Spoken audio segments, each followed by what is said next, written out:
ओम नमो भगवते वासुदेवाय।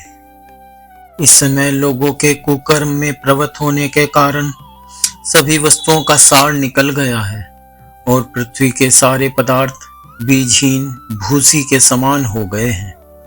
ब्राह्मण केवल अन्न धन आदि के लोभवश घर घर एवं जन जन को भागवत की कथा सुनाने लगे हैं, इसलिए कथा का सार चला गया।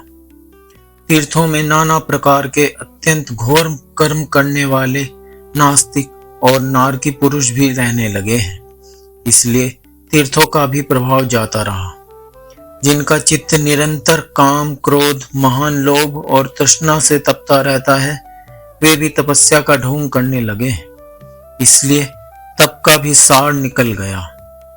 मन पर काबू न होने के कारण तथा लोभ दंभ और पाखंड का आश्रय लेने के कारण एवं शास्त्र का अभ्यास न करने से ध्यान योग का फल मिट गया। पंडितों की यह दशा है कि वे अपनी स्त्रियों के साथ भैंसों की तरह रमण करते हैं। उनमें संतान पैदा करने की ही कुशलता पाई जाती है। मुक्ति साधन में वे सर्वथा अकुशल हैं। संप्रदायानुसार प्राप्त हुई वैष्णवता भी कहीं देखने में नहीं आती।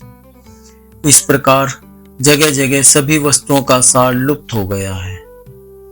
यह तो इस युग का स्वभाव ही है, इसमें किसी का दोष नहीं है। इसी से पुंडरीकाक्ष भगवान बहुत समीप रहते हुए भी यह सब सह रहे हैं। सूत जी कहते हैं, शौनक जी, इस प्रकार देवऋषि नारद के वचन सुनकर भक्ति को बड़ा आश्चर्य हुआ। फिर उसने जो कुछ कहा उसे सुनिए। भक्ति ने कहा, देवऋषि आप धन्य हैं, मेरा बड़ा सौभाग्य था जो आपका समागम हुआ।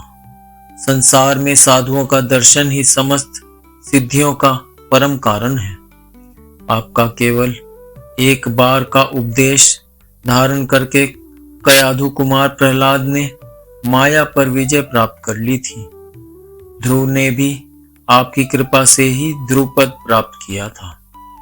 आप सर्वमंगलमय और साक्षात श्री ब्रह्मा जी के पुत्र हैं। मैं आपको नमस्कार करती हूँ।